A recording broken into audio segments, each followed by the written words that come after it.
They're all better than this movie screenplay. Coming up next, Jodie Foster in The Silence of the Lambs, her first film since winning the Oscar for The Accused. What did you mean by fledgling killer? Are you saying that he's killed again? It's found behind the soft pallet of a murder victim. The body was in the Elk River in West Virginia. It's Buffalo Bill, isn't it? I'm afraid I can't tell you any more about that.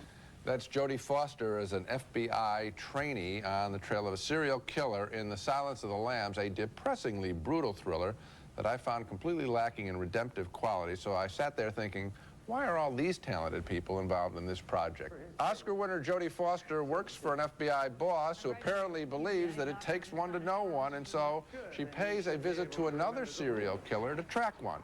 First, she is warned to stay clear of him. Do not touch the glass. Do not approach the glass. You can't see nothing but soft paper. No pencils or pens. No staples or paper clips in his paper.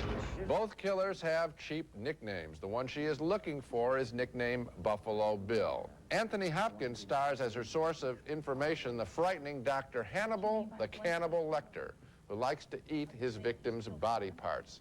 I'm offering you a psychological profile of Buffalo Bill based on the case evidence.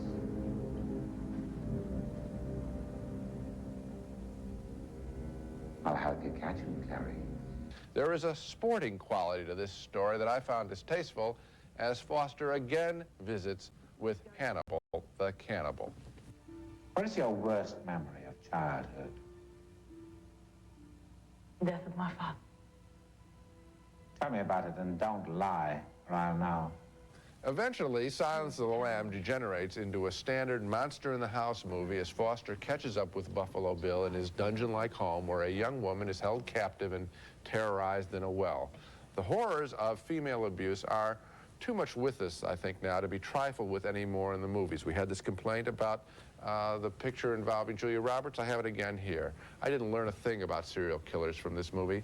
A much more honest, less exploitive film on the same subject was last year's Henry, Portrait of a Serial Killer. By contrast, The Silence of the Lambs is a star-studded freak show directed by the usually enormously talented Jonathan Demme, who I think for the first time in his career has picked a surprisingly trashy project. Well, this is a tough film to review because, of course, in terms of its subject matter, one can easily target it as you have. And also, I think that the ending doesn't really work. Once she gets into the house of Buffalo Bill, it does become a standard who's behind this door, who's going to jump on me from the shadows. The first part of this film, though, Gene, is terrifically effective, partially because of the real tension, the dynamic interaction between Jodie Foster and Anthony Hopkins. It's one of the most peculiar and fascinating relationships I've seen in a movie in a long time. Hopkins is very good here. Foster is very good here. The dialogue is at a very high level of intelligence, and the movie works not perhaps in the same way as Henry, Portrait of a Serial Killer, but effectively. And I think that you're really shortchanging a lot of skill and craft and art that went into this film. No, you know, sometimes you say, I think you blew it on this one. I think you're being too easy on this picture in this way.